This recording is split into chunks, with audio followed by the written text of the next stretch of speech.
Esto es Radio Siglo XXI, una radio hecha a tu medida. Rojo y Negro con Alfonso Rojo.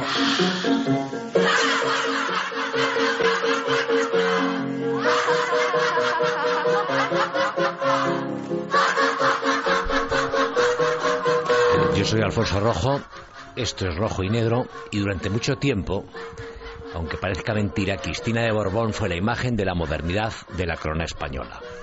Fue la primera mujer de la monarquía con título universitario, sacado en la licenciatura en el 89, y precisamente, que no es moco de pavo, en Ciencias Políticas por la Universidad Complutense. Y se nos ha olvidado ya, pero es la misma que en el 91, con periodistas, decía aquello de me voy a casar con un hombre sencillo y por amor. La misma que en el 92 vivía en, no una comuna, pero en un piso con una amiga del mundo de la vela, las dos solas en Barcelona.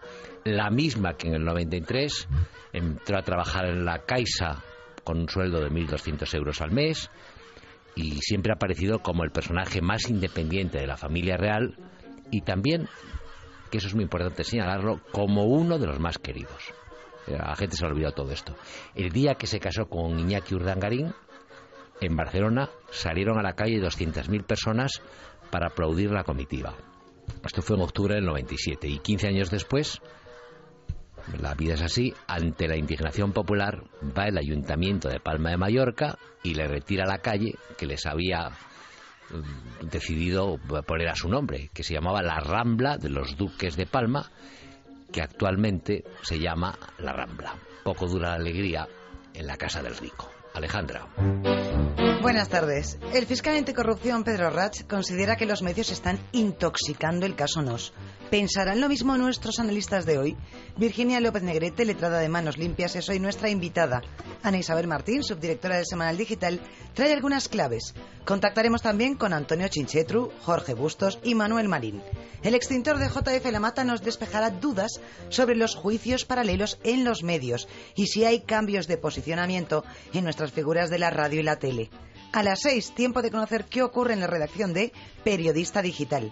En A Pie de Calle, hoy hablaremos de la generación de los millennials o nativos digitales. ¿Cómo son? ¿Qué les gusta? Una experta en tendencias de marketing y un sociólogo nos los retratan. Nuestro especialista en historia, Juan Laborda, nos descubre hoy qué pasa con las tumbas de nuestros artistas más célebres: Cervantes, Velázquez, Lope de Vega, un tema no exento de polémica. Arrancan 2 horas de radio bajo el mando de Alfonso Rojo, con Luis Valcarce como mediólogo de cabecera, Alberto Espinosa en el control, José Pablo González coordinando testimonios y quien les habla, Alejandra Lloza. Rojo y Negro empieza ya.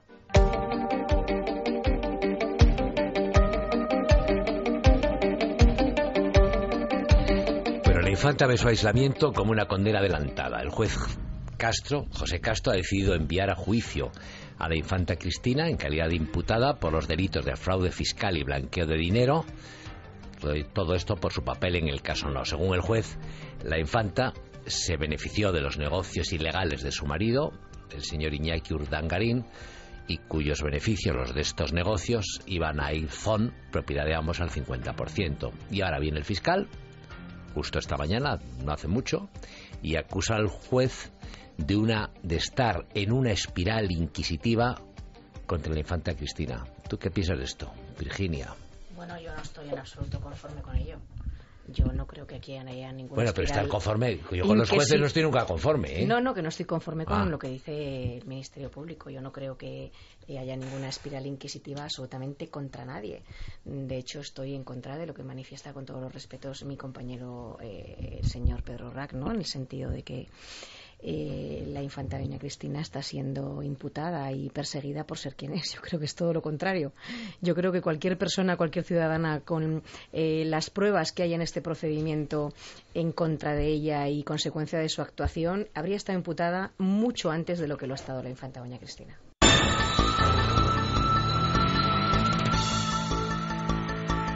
Era el testimonio de Virginia López Negrete, que es abogada, pertenece a Manos Limpias y lleva pues el tema del caso Instituto Nos, junto con otros que han sido también muy mediáticos, como el caso Madrid Arena, el caso Afinsa o el caso de los papeles de Bárcenas. Es especialista en Derecho Penal. Tenemos también con nosotros a Ana Isabel Martín, habitual de los jueves de este Rojo y Negro, es la subdirectora del Semanal Digital y analista de esta tertulia. Bueno, y hoy tiene un artículo espléndido, aunque firma solo con siglas, que se lo he preguntado al entrar. Es decir, le he preguntado... AIM. AIM. Dice yo, bueno, ¿por qué no firmas con todo? ¿No? ¿Tú qué piensas de esto, de lo que ha ocurrido esta mañana y de todo el asunto? Mira, fundamentalmente de lo del fiscal, que es lo que está más de moda. Es decir, se esperaba, pero bueno, ha provocado cierta conmoción. Se esperaba, de hecho, él nos consta, ¿no? Desde tiempo atrás tenía preparado el recurso y él lo ha reconocido esta misma mañana porque ha venido a decir que, bueno, que como el juez Castro es tan previsible, que a él le ha dado tiempo a preparárselo y que por eso lo ha presentado tan pronto. Yo no creo que haya un ensañamiento con la infanta por parte de la opinión pública o de los medios. Lo único que sí le puedo dar algo a la razón es que me parece que en el auto del juez Castro sobran según qué tipo de expresiones. Creo que no hace falta meter el dedo con según qué cosas, como por ejemplo venir a decir que se podía haber preparado mejor el interrogatorio, una serie de expresiones que a lo mejor es lo que le dan pie al fiscal a decir este tipo de cosas. Ahora, de ahí a que haya una campaña de acoso y derribo contra ella, no lo creo. Es más, a la vista está de lo que ha tenido que fundamentar, lo que hablaba Virginia, lo que ha tenido que fundamentar cada auto el juez Castro hasta llegar hasta aquí. Recordemos que la audiencia ya se lo ha tirado una vez para atrás. Veremos a ver ahora qué pasa. Pero es muy difícil luchar contra todo y contra todos si el propio juez lo decía ayer al comienzo de su auto, donde denunciaba las presiones brutales que ha sufrido. Lo que pasa que, bueno. Y el escrito de acusación de esta que habla, o de petición de imputación, perdón, no solamente el auto del juez Castro fueron 100 y pico euros, 100 y pico folios. El escrito que yo tuve que hacer para conseguir la imputación de la infanta doña Cristina fue prácticamente igual que el del juez, casi 90 y pico folios. Por supuesto, un caso inaudito y que yo no me ha pasado lo mismo en ningún caso de mi vida profesional. Pero vamos a ver, yo pensando que está muy mal, si te tienes al lado la caja de galletas, convértelas todas, que es lo que te iba haciendo Urdangarín. Y pilló la caja de galletas y dijo, bueno, ya estamos al lado de la cesta, pues bueno, como no cuesta llenarla.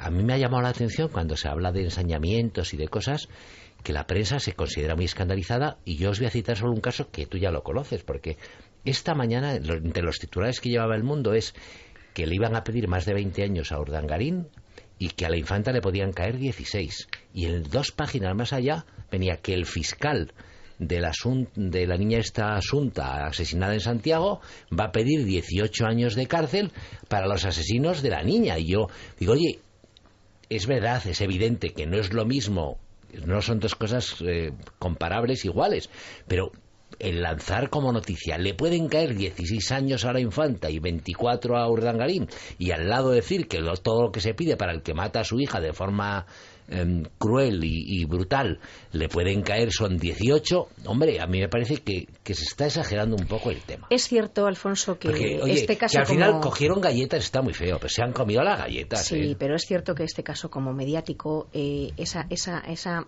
carácter mediático... Bueno, y todos somos iguales ante la ley, pero no somos todos iguales ante la prensa. Afecta a todas las partes del procedimiento. Yo te aseguro que en todos los procedimientos que llevo y he llevado a lo largo de mi vida y los que llevo en mi despacho, ningún escrito se me ha analizado o ningún procedimiento se me han analizado todos los escritos hasta la más pequeña coma. Pero es la hermana del rey. ¿Vale? Y en este caso sí. Pero entonces no yo somos no todos he hecho iguales un ante la ley. escrito de petición de imputación de casi 100 folios. Es que el rey dice... Es la primera vez. Lo Entonces, dicho, estoy de acuerdo pues contigo. Es que no somos todos iguales. Estoy de acuerdo contigo. Lo dicho el rey. Es un caso sui generis. Ya me hubiera gustado a mí que la Fiscalía del Estado recurra a una imputación. Ya me gustaría a mí de la misma manera. que la agencia tributaria claro. haya defendido, haya hecho pasar por verdaderas unas facturas que eran falsas, por ejemplo. Ya me gustaría a mí que Pedro Rach se ocupara de ciudadanos. Ya me gustaría a mí, si yo fuera imputada, que mi procedimiento y mi imputación creara jurisprudencia en varios ámbitos de la vida para este país. Es decir, que se crearan doctrinas jurídicas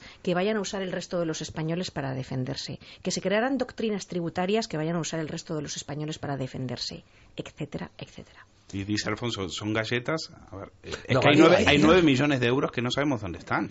Y Nos, en 3 años, se cepilló 20 millones de euros. ¿Galletas?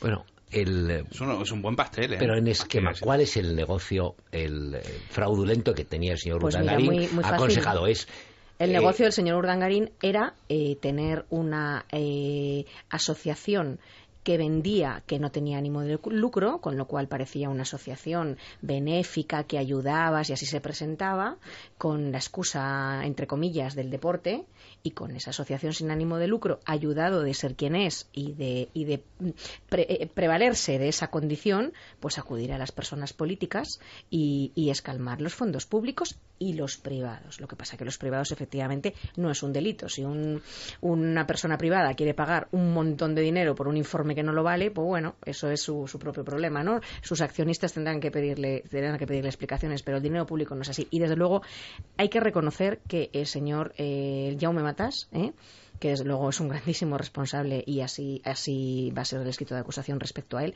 pero hay que reconocer que es el único que un día dijo la verdad en un medio de comunicación, ¿no? Que a mí me vino el señor Urdangarín y cómo le iba a decir que no. En una entrevista y es que con Évole. Hay que reconocer que eso es la pura verdad, por desgracia. Pero es que, vamos a ver, pero es que es así como funciona el esquema. ¿O vosotros os creéis? Sí, pero no con el dinero público, Alfonso. Vamos a ver, eso puede funcionar con el dinero privado, pero no con el dinero público. Pero vamos a ver, que ese es el problema. Pero Virginia, ¿tú te crees que hacen consejeros de Telefónica algunos por su conocimiento del eslovaco o de las conexiones o de las conexiones presidentes en consejos de administración? ¿Tú crees que terminan en las eléctricas? Dinero privado. ¿Cómo que no? Es que es dinero público porque son empresas privatizadas, son en las grandes empresas aparentemente privadas, pero que son públicas porque están reguladas desde el Estado en los precios y en su funcionamiento, que son las energéticas, las eléctricas y las de comunicación, que funcionan todo con licencias, por lo tanto son más públicas que el boletín oficial del Estado, aunque tengan apariencia de privadas para los que entran a ello. Los altos cargos o los consejos introducen gente sin ningún motivo aparente. Es decir, yo no creo... Mira, te voy a decir nombres. La famosa puerta giratoria, ¿Tú te crees ¿no? que Javier de Paz o que Eduardo Zaplana son grandes expertos en lenguas orientales para la expansión al Extremo Oriente, al Medio Oriente, a Centro Europa de Telefónica? En inglés se diría mayas. Bueno, ahora, a partir de eso, que tienes toda la razón, y eso los españoles lo perdonan y entienden que la infanta Cristina tiene un puesto en la Caixa y lo tiene por ser quien es. Sí, claro que lo tiene por ser quien es. Ahora, claro, cuando aparece eso y la infanta Cristina va a declarar y deja en toda la declaración 500, no me acuerdo, uno dice realmente... ahora entiendo por qué está ahí. Claro, era por lo que pensábamos, porque no se enteró de nada. No, ¿sabes lo que pasa? Que en cada momento, como yo decía mi padre, cada uno hace el cesto con los mimbres que tiene. ¿Eso qué significa? Y eso significa que la infanta doña Cristina, con todos mis respetos y por supuesto desde mi punto de vista, adoptó esa postura de no sé, no me acuerdo, no me consta, porque no había más mimbres para hacer un cesto. Es decir, las pruebas documentales, no nos olvidemos de que la infanta doña Cristina ha tenido, bueno, déjase un beneficio, ¿no? Que lo puede tener cualquier persona, ella le ha coincidido procesalmente, no estoy diciendo que sea ningún beneficio que haya tenido ella, de ir a declarar cuando todas las pruebas estaban encima de la mesa. Normalmente cuando un imputado va a declarar un procedimiento va al inicio. Posteriormente se producen las investigaciones y las pruebas. Al señor Urdangarín le pasó. La infanta doña Cristina, cuando iba a declarar, estaban todas las pruebas encima de la mesa. Es decir, podía haber preparado perfectamente, si realmente no tenía ningún tipo de responsabilidad, podía haber preparado o tenía la oportunidad de defenderse en ese momento. Pero no lo hizo. Yo lo dije a la salida de su declaración. La infanta doña Cristina salía peor que entraba. ¿Por qué? Porque efectivamente en este país un imputado tiene derecho a no declarar. Bueno, lo que comúnmente se suele denominar a mentir, aunque realmente no es así, es a no declarar contra sí mismo, pero bueno, vulgarmente en los juzgados entendemos como a mentir. Eso es verdad y tiene ese derecho. Pero también es verdad que cuando una persona llega a un procedimiento en el que tienes el procedimiento cuajado de pruebas documentales que demuestran que eres presuntamente responsable, lo que tienes que hacer es intentar demostrar al juez y a las acusaciones el por qué esas pruebas están ahí, pero que realmente no te incrimina, ¿no? Porque tú tienes una justificación. Pero cuando tú frente a todo ello simplemente te sientas y te limitas a negar, y a negar de una manera muy simple y muy vasta y muy vaga todas las cosas que se te presentan delante, pues claramente te hace ver que... Que no te defiendes y no tienes un argumento para justificar tu conducta. ¿Ella es cooperadora necesaria en el delito? No me digas esa obviedad, digo Cristina, o no me digas entonces la obviedad de que, bueno, es que Urdangarín, si no se llega a haber casado con ella, no podía haber hecho lo que hubiera hecho porque no se hubiera podido presentar como el yerno del rey y el marido de la infanta. Vale, eso es evidente, es una cosa que ha ocurrido. Pero ella fue cooperadora necesaria en los delitos que se imputan a Urdangarín. ¿Era ella, por el hecho de estar en la sociedad, ella es culpable? No. Una persona no... Digo, la doctrina Botín. Una persona... No, eso no tiene nada que ver, Alfonso. Una persona no... O sea, dos cosas. En primer lugar, una persona no tiene nada que... O sea, el hecho de que tú seas solamente copropietario de una mercantil no te hace responsable solo por el hecho de ser copropietario, ¿vale? Que eso es lo que están intentando vender, que se está intentando... No es así. O sea, este caso no es que ella solamente fuera copropietaria del 50%, es que hay otras muchísimas pruebas dentro del procedimiento, que aquí, bueno, son comúnmente conocidas públicamente, pero yo tampoco voy a desvelar datos del procedimiento, otras muchísimas pruebas que, unidas a ser copropietaria del 50%, la hacen presuntamente responsable y conocedora de todo. Facturas eso es independiente... Facturas falsas y demás, me decía, y otras ¿no? muchísimas y contratos cosas. de empleados del y hogar. Contratar a los empleados del hogar. Y autoalquilar su propio palacete. Y dar sus propias facturas ilegales al asesor fiscal para que se las desgrabara, etcétera, etcétera. Virginia, ¿tú crees? Yo ayer hablaba con uno de los abogados de la causa.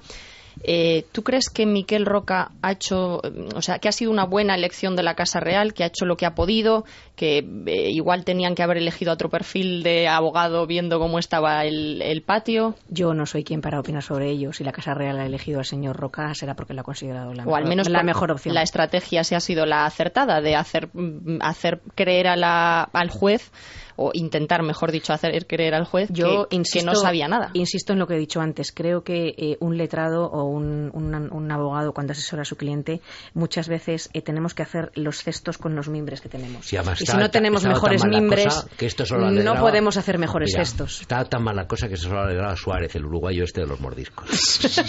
O la Virgen de Fátima. El único que yo veo ahí con pelotas para arreglar. Virginia, yo tenía también una cuestión. Se ha citado a Jaume Matas, expresidente del gobierno balear, igual que otras autoridades, bueno, pues que dieron dinero público a NOS, pretendidamente pues por conferencias y promoción del deporte, que se ha visto que se traducía en nada, unos informes incluso plagiados de internet, es decir, eso hay pruebas sobradas. ¿Qué va a pasar con ellos? Es decir, ¿va a haber un efecto dominó? ¿Es vinculante lo que suceda con doña Iñaki Urdangarín y la infanta doña Cristina a lo que pueda sucederle a esos exmandatarios? Algunos todavía están en sus cargos, que dejaron ese dinero. Bueno, actualmente en este procedimiento judicial el único mandatario público que está imputado y que espero que por supuesto sea condenado en su día es el señor Jaume Matas. Los otros tres mandatarios que tienen que ver con el dinero sustraído por el Instituto NOS son el señor Camps y Rita Barberá en la Comunidad Valenciana y el actual ministro de Justicia, el señor Ruiz Gallardón, por la Comunidad de Madrid, por el Madrid 2016. El señor ministro de Justicia, yo intenté su imputación y claramente se me desestimó, con lo cual eso ha muerto ahí y ahí se va a quedar. Y el señor Camps y la señora Rita Barberá, efectivamente, su jurisdicción era la Comunidad Valenciana, el TSJ de la Comunidad Valenciana, y bueno, el TSJ de la Comunidad Valenciana determinó que no tenían responsabilidad. Entonces, no les va a afectar en absoluto lo que ocurra con este procedimiento judicial. Otra cosa sea que su conducta con posterioridad pueda ser encauzable desde el punto de vista de una responsabilidad por alguna otra vía o otro cauce dentro de los múltiples organismos españoles, ¿no? ¿Puedes y no jurídicos. Eso? Es decir, bueno, el Tribunal de Cuentas actualmente está haciendo una labor muy importante y hay muchas personas que igual no tienen una cabida por un lado, pero la tienen por el otro. Oye, no tiene sentido... Bueno, no tiene sentido, sí tiene sentido. Pero no sé lo que va a ocurrir, ¿eh? Digo, pero hay un pensamiento que es el pensamiento de la escalera. Cuando bajas de un sitio, siempre sabes por la escalera y has tenido una discusión, un problema o un conflicto, sabes perfectamente ya bajando lo que tenías que haber dicho y siempre piensas, yo tenía que haber dicho esto, podía haber hecho esto, podía haberlo mejorado. Entonces, muchas veces echar la vista atrás solo te produce melancolía, pero en este asunto cabía la posibilidad, o en algún momento del proceso, por decirlo de alguna manera, del asunto, que había la posibilidad de que alguien como Iñaki Urdangarín y la infanta, Iñaki Urdangarín, en representación de la infanta, hubiera dicho, bueno, nos metimos en un embrollo que no, digo públicamente, que se nos fue de las manos, no estábamos muy al tanto de que estábamos haciendo algo que no es correcto ni muy ético, entonces quisiéramos devolver las cantidades estas, y eso hubiera parado el asunto, o eso es un pensamiento sin ningún fundamento. ¿Mi respuesta? Sí. Sí. Podía haberlo hecho. Yo te digo que para mí, con todos mis respetos, creo que este asunto ha sido muy mal gestionado. Yo creo que efectivamente, tú lo has dicho, bajando una escalera, y bueno, es mi opinión, no me pongo en sus zapatos porque no soy quien para opinar, pero yo creo que si estuviera en su lugar, yo miraría para atrás y efectivamente, si viera a dónde ha llegado este punto, quizás hubiera intentado solucionarlo antes. Por supuesto que al inicio del procedimiento hubo un intento de negociación por su parte, tanto por parte del señor Iñaki Urdangarín como por parte del señor Diego Torres, una negociación a la que ellos querían menos de 2 años, yo siempre me opuse a menos de 2 años, pero yo no hubiera tenido ningún problema en negociar por más años, 4 o 5 años, porque yo siempre he creído y tengo la firme convicción de que si una persona llega y paga el dinero y admite su responsabilidad, y además no solamente te ahorras posteriores jurisdicciones en las que no sabes qué va a ocurrir, sino te ahorras un indulto y te garantizas un reconocimiento de los hechos, pues por supuesto se hubiera podido dar, pero bueno, aquellas negociaciones se fueron al traste y bueno, yo creo que ha habido un orgullo malentendido entre ambos socios y ninguno de los dos ha dado el paso para intentar negociar, y nos hemos visto en esta situación, porque la verdad que en esos momentos en los que ocurrió aquello ni siquiera se hubiera probablemente investigado el tema de Aizón, ¿no? Porque en un primer momento se investigaba a la infanta doña Cristina solamente por el tema del Instituto NOS, pero no por el tema de Aizón, que fue después la Audiencia Provincial la que dirigió un poco las investigaciones por ahí. Bueno, vamos a cambiar un poco de tercio. Tenemos a Jorge Bustos del otro lado de la línea. Ha escrito un artículo fantástico esta semana que ha dejado con los ojos casi en blanco a nuestro fumador, que es quien hace un repaso de las columnas todas las mañanas en Periodista Digital. Jorge Bustos, ¿qué tal? Muy buenas tardes. Hola, buenas tardes. Bueno, el artículo tiene ya un par de semanas o 3. Escribí el día que abdicó, que anunció su abdicación el rey Juan Carlos. Vale. Pero bueno, sí, agradezco mucho al fumador sus pues nos debe haber llegado por Seguro y no por Twitter, Jorge. Te pedimos 1000 disculpas. No. Aquí estamos con Virginia López Negrete, con Ana Isabel Martín, Alejandro Llosa, Alfonso Rojo, quien te habla, Luis Valcarce. Estamos discutiendo sobre el tema de la monarquía. Tenemos unos pocos minutos. Yo te quería preguntar, porque hay una frase fantástica en ese artículo que dice: los monárquicos perdonamos corinas, pero no urdangarismos, porque manchan de negro y no de rosa la institución que querríamos ver resplandecientes. ¿Puedes explicar un poco eso? Sí, vamos a ver. Yo lo que creo que la causa monárquica, por decirlo así, no le daña la imagen ni siquiera ya le daña la imagen de la infanta Cristina sentada en el banquillo, en el caso de que llegue a sentarse en el banquillo. Creo que es un proceso amortizado durante los últimos 4 años ya. El coste reputacional, como se dice, o de imagen, ya está amortizado por la corona.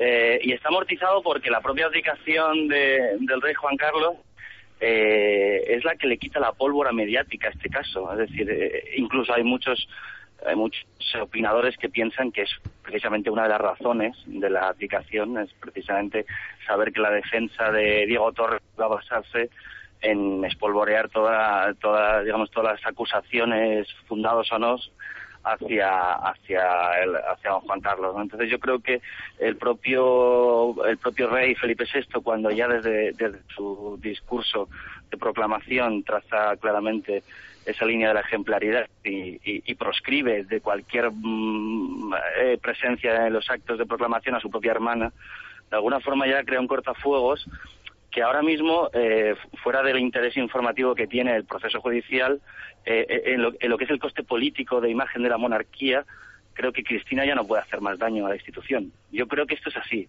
Otra cosa es que evidentemente sigue siendo noticia y que, bueno, se puede discutir si esto va a acabar en una multa o si siquiera va a llegar a sentarse en el banquillo o no, pero y en la cosa folclórica de las imágenes de la prensa del corazón. Pero más allá de eso, si hablamos de lo serio, de la institución monárquica, el desgaste que pueda sufrir, creo que es un coste absolutamente amortizado. ¿Tú crees que al contrario, si habría algún tipo de pena, eso reforzaría la imagen de Felipe VI? Es que de hecho creo que sí. De hecho, creo que, por ejemplo, el ABC, Diario Monárquico por antonomasia, evidentemente hoy hace una portada y un editorial en defensa intentó desprestigio del juez Castro, que, por cierto, lo tiene muy fácil la crítica, porque esa forma de escribir los autos que tiene el juez Castro a mí me recuerda más, es un juez con vocación de columnista casi, es un hombre que se prodiga en el adjetivo, que yo creo que no entiendo mucho, pero creo que la prosa judicial debe ser más aséptica y tender hacia la neutralidad y sobre todo a la imparcialidad estilística. Yo creo que hay en los autores del juez Castro un evidente, a veces dice empecinamiento.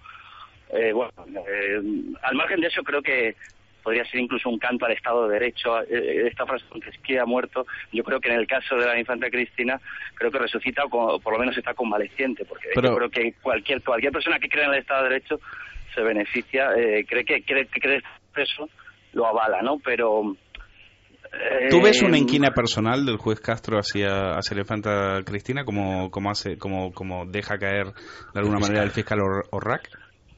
Yo creo que a todo juez le gusta en un momento determinado brillar. Esto es una cosa buena. Cualquier juez, cualquier futbolista, cualquier empresario, creo que la vanidad humana pues tiene muchos caminos, ¿no? Bueno, los periodistas, por supuesto, claro, bueno. Yo el primero. Pero creo que él, y estos 4 años que él ha cerrado ayer, yo creo que los cierra con más pena que alivio, ¿no? Porque evidentemente su cúspide profesional acaba de llegar a su fin. Pero más allá de eso, creo que ningún monárquico se tiene que sentir, interpelado, como a veces lees eso, los editoriales de determinados monárquicos que intentan más papistas que el Papa. Vamos a ver, el Papa en este caso es Felipe VI, y él ya ha sentado la doctrina. La institución no es la infanta Cristina, lo era, pero ya no lo es. Ahora mismo la institución monárquica es el rey Felipe VI, la reina Leticia y sus 2 hijas, punto. Jorge Bustos, nos quedamos sin tiempo. Muchísimas gracias. Te seguimos leyendo en Zoom News. Un abrazo. Gracias a ti, muchísimas gracias. 3 minutos y volvemos.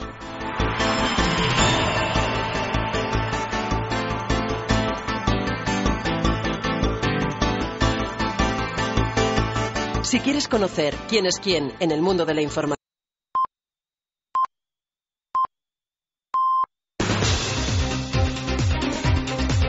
Rojo y Negro con Alfonso Rojo.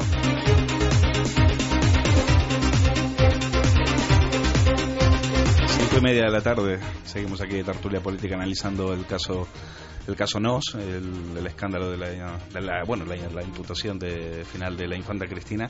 Y vamos a conectar con la redacción de Periodista Digital. Ahí está Antonio Chinchetru, que es nuestro afilador de columnas, y le vamos a preguntar cómo se han comportado los medios, sobre todo en la derecha, donde hemos visto ataques bastante graves desde las trincheras de ABC y La Razón hacia el juez Castro. Antonio Chinchetru, ¿estás ahí? Muy buenas tardes, Luis. Bueno, resúmenos brevemente cuál ha sido la postura de ABC y La Razón con respecto al tema del juez Castro.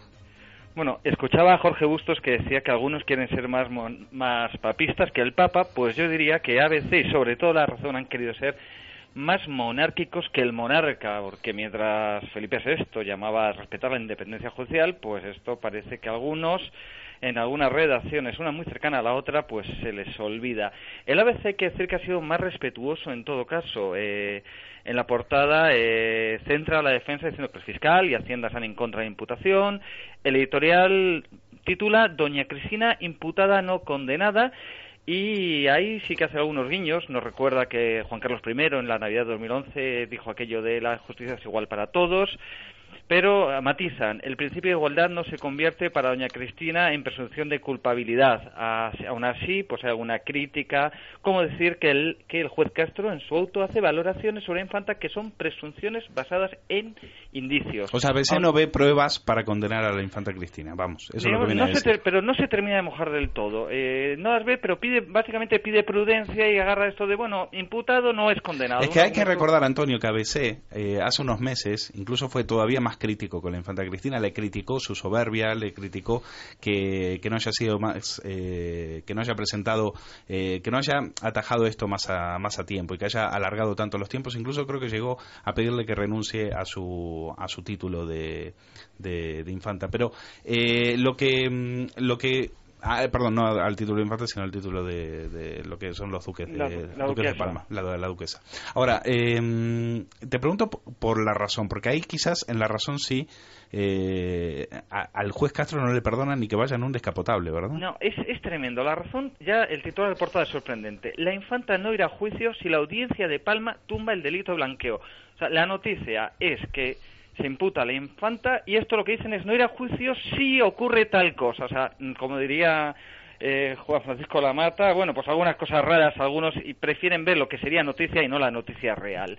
Y ya desde esa misma portada se empieza el ataque directo al juez Castro. Se nos presenta un primer plano enfrente con la moto, el casco y se dice el justiciero pone punto y final a 63.604 folios después. El justiciero, así, en la moto, como haciendo una caricatura de halcón milenario, una de estas cosas que veíamos en nuestra adolescencia sobre motoristas que eran justicieros.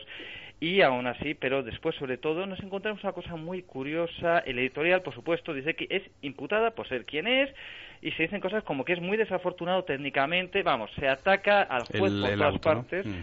Y ya después hay un artículo de Lucas Aurie. Hay que decir que los grandes columnistas del diario no se mojan, no hablan del tema. Usía va por otro tema. Maruenda, que últimamente estaba publicando prácticamente a diario, no aparece por ninguna parte y se lo dejan a este señor, a Lucas Aurie, que bueno, pues parece que está dibujando un perfil del personaje de Castro. Dice no le gusta figurar en los medios, no le gusta que se sepa su vida privada, hombre de izquierdas, pero no es sectario como otros, no es el juez Garzón, no es el Pidio Silva, pero termina diciendo, bueno, pero es que este señor ya piensa en disfrutar su jubilación en su moto de gran cilindrada, que no es el ortopédico scooter, o sea, el ortopédico, él describe al juez Castro como alguien que va en un ortopédico scooter y dice, bueno, pero es que además es de izquierdas, pero le gustan los descapotables, tiene que ser coherente. Hombre, vamos a ver, yo que sepa que te gusten los descapotables no es ningún delito y ni siquiera sabemos si este señor los tiene o no. Nos dice que le gustan. Oiga, a mí me gustan los aviones. Pero bueno, no ya, además aquí el único rojo que hay soy yo. O sea, que las cosas como son. Venga. Antonio, muchísimas gracias. Un fuerte abrazo. Muchas gracias a vosotros. Rojo y Negro con Alfonso Rojo, de 5 a 7 de la tarde en Radio 4G. Cuando tu charcutero te pregunte cómo corta tu jamón Campofrío, dile que muy despacio, porque los minutos que esperes para comprarlo se destinarán a quien más lo necesita. Entra en donantesdetiempo.com y averigua cómo.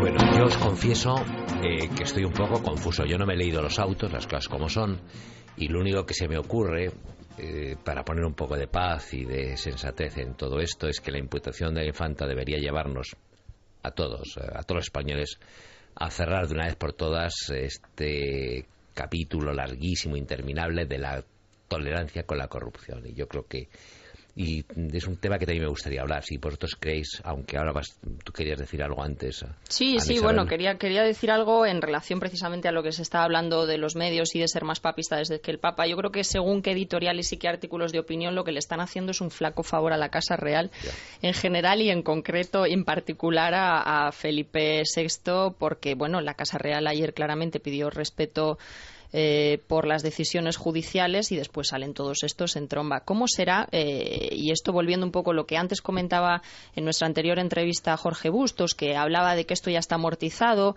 No debe de estarlo tanto cuando hay tanto nerviosismo en según qué medios que hay órdenes expresas de evitar referirse a la infanta Cristina como la hermana del rey. ¿Órdenes dónde, perdón? Órdenes en algunos medios de comunicación del centro derecha.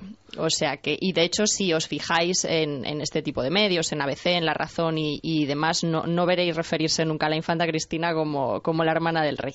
Pues es la hermana del rey, ¿eh? Es la hermana del rey, efectivamente. Nos decía Jorge que ahora la casa que la Casa Real se reduce a los reyes y sus hijas, pero no es así. En lo que decía Bustos, que es un tema discutible, lo que dice es que el desgaste ya se ha producido. Es decir, yo comparto parte de esa tesis. Es decir, en la sociedad española ya ocurra lo que ocurra, quizás, es decir, ocurra lo que ocurra, la infanta está condenada frente a la sociedad. Sí, la pena del telediario que siempre no solo le ha pasado a ella, pero no solo por la exposición, es decir, en la sociedad española se ha instalado la idea de que, primero, qué necesidad tenían de ponerse a comer galletas y después a comérselas todas porque no tenían ninguna necesidad, y que no parece un comportamiento muy poco ejemplar, pero todavía quizá podrían empeorar las cosas. Quizás esa imagen, lo que decías antes tú, Virginia, de que 30 o 35 días de exposición en día y noche entrando al banquillo, va a haber fotos porque siempre las hay y hay cosas de este tipo. Yo creo que a lo mejor nacionalmente y dentro del territorio español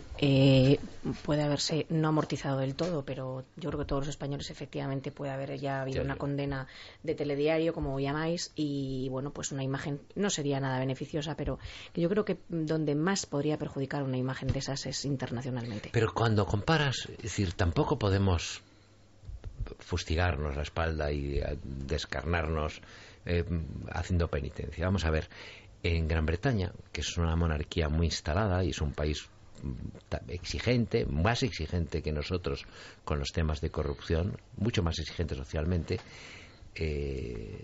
pues la nuera de la reina la pillan intentando vender las exclusivas de su marido, que era el segundo en la línea sucesoria, es el segundo en la línea sucesoria al trono. Y si Palma Carlos, Sarah Ferguson, ¿no? ¿Te refieres? Sí, la pelirroja, en un hotel vendiendo por una cantidad más que respetable, no sé si fueron pues un medio millón de libras, vendiendo una exclusiva con su marido, y cuando le sacan el caso y le muestran la grabación, dice que estaba piripi, o sea que encima borracha y vendiendo una exclusiva, y no pasó nada. Pero yo creo que en relación a lo que dice Jorge Bustos, hay cosas que se toleran, hay cosas que van, que uno ya como ciudadano ya sabe de lo que va, como esto, mercadear con portadas, y hay cosas que son inadmisibles porque en las facturas falsas que presentaron, incluso creo que se utilizaron causas benéficas, se utilizaron a los niños.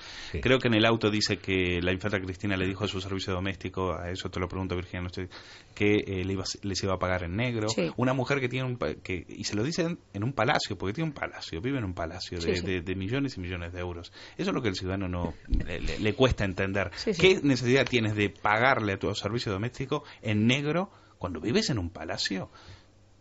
Y no solamente cuando vives en un palacio, sino cuando yo creo que el problema fundamental de esto ha sido que ¿qué es la imagen de la monarquía? Yo creo que la imagen de la monarquía es la ejemplaridad, ¿no? Todos hemos tolerado la monarquía en España porque son ejemplares, y la imagen exterior de España y todo lo que ello implica, ¿no?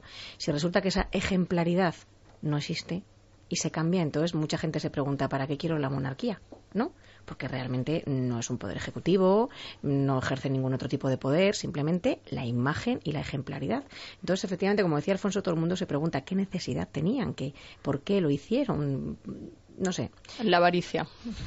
Yo quiero hacer una reflexión buscando vuestra reacción. Pero los ricos también roban, ¿eh? Sí, por eso digo que la avaricia, cuando uno tiene, quiere tener más, y cuando no tiene, quiere tener algo. A los políticos hay que pagarles muy bien para que no metan la mano.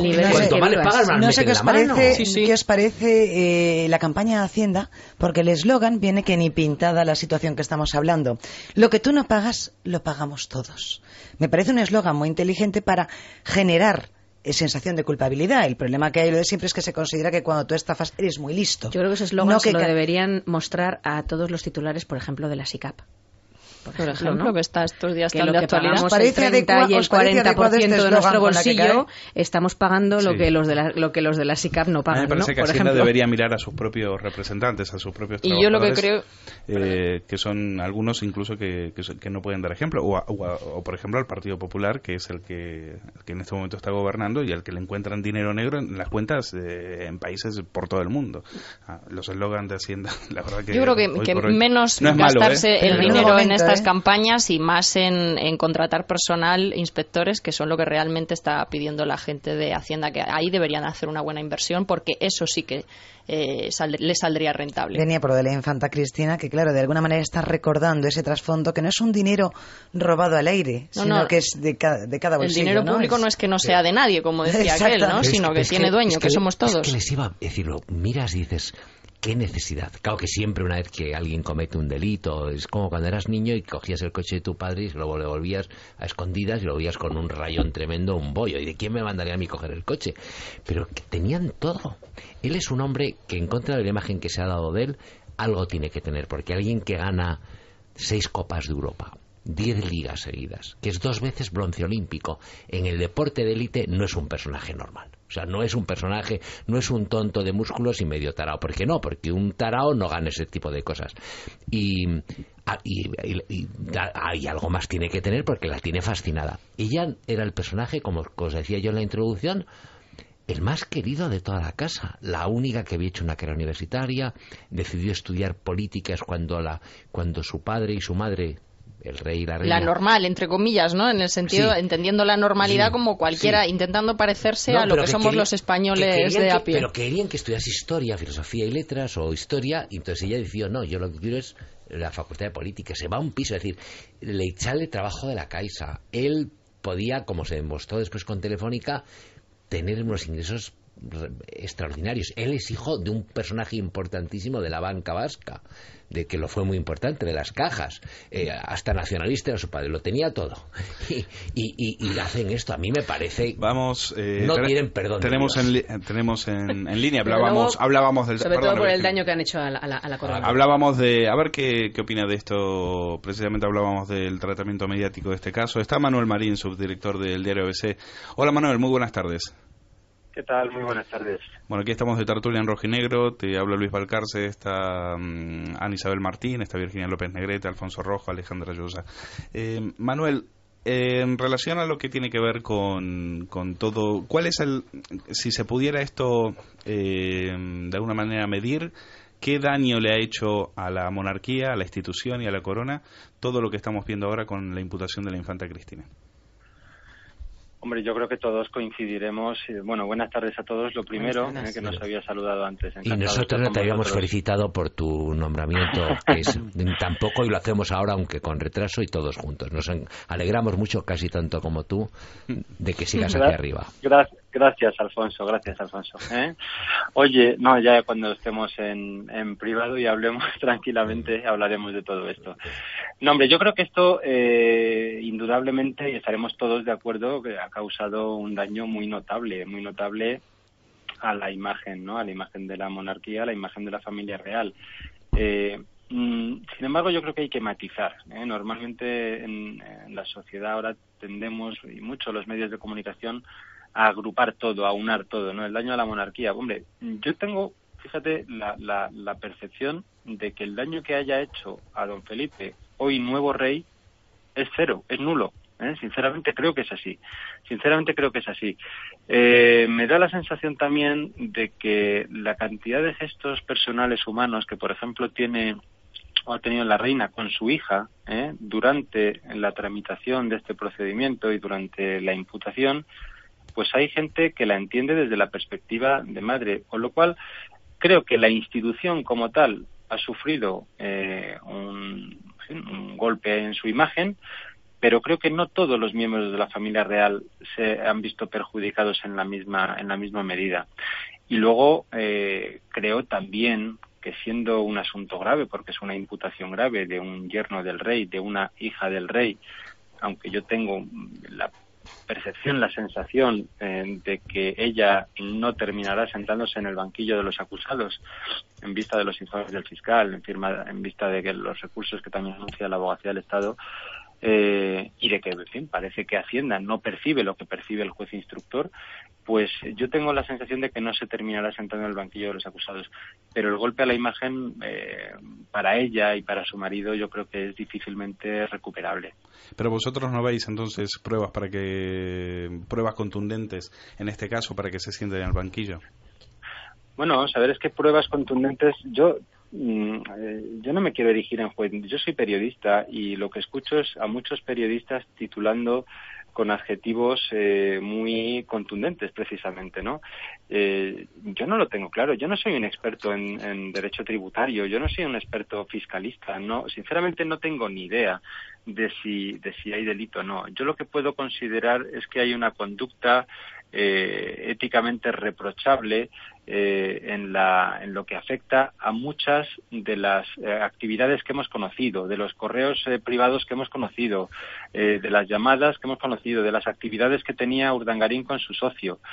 Si es delito o no es delito, estamos en un sistema democrático y de derecho, y yo creo que si es delito tendrá que decidirlo un juez.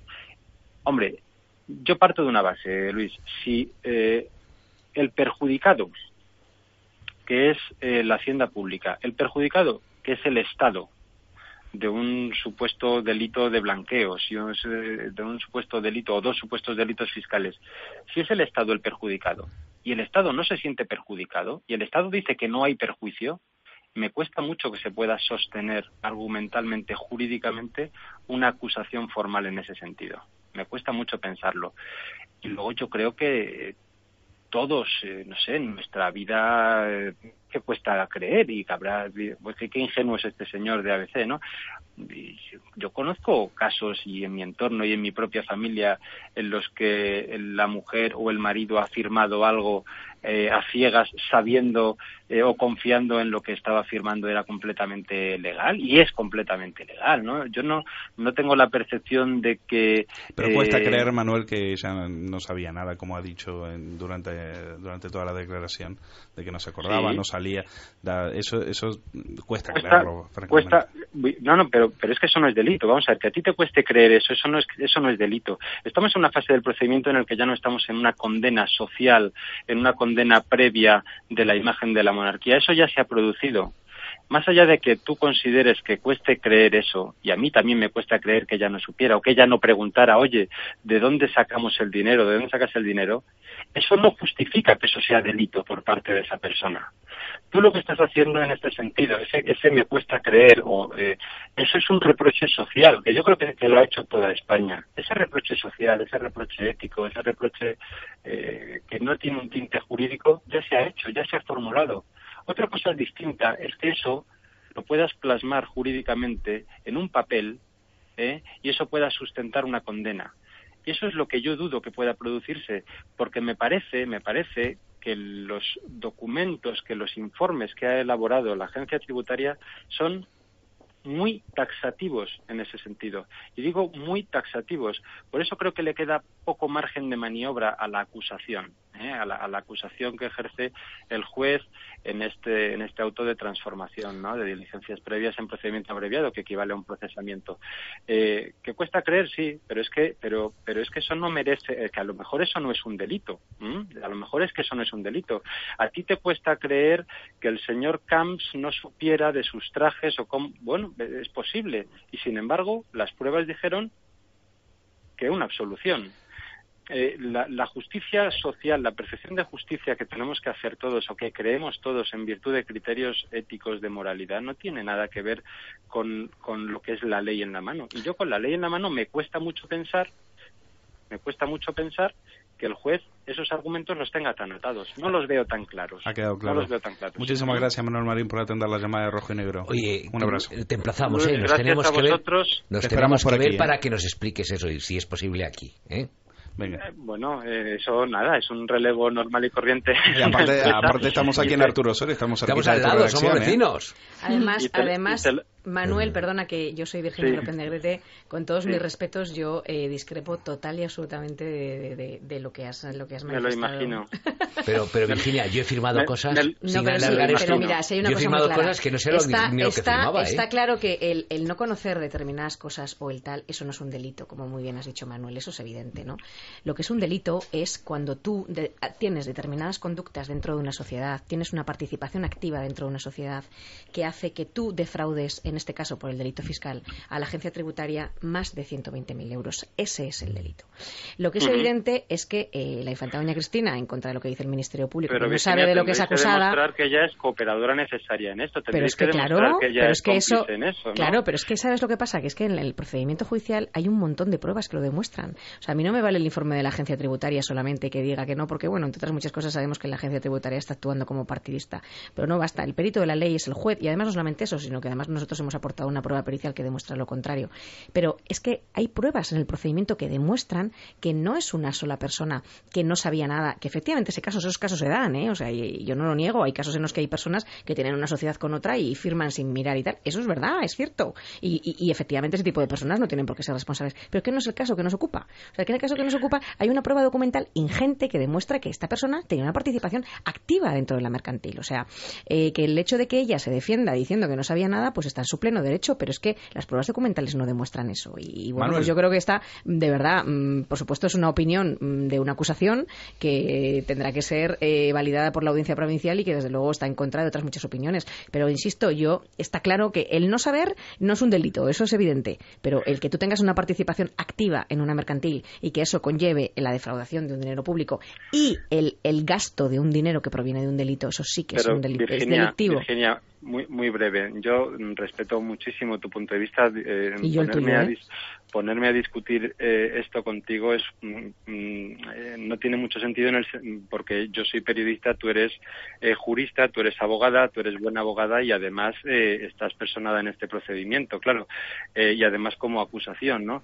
Yo digo que yo he tenido ocasión esta mañana, no íntegro porque no me ha dado tiempo, pero de leer el informe del fiscal, y a mí el recurso del fiscal, a mí a priori, y digo como periodista, no como jurista, a mí a priori me resulta más convincente que el auto del juez.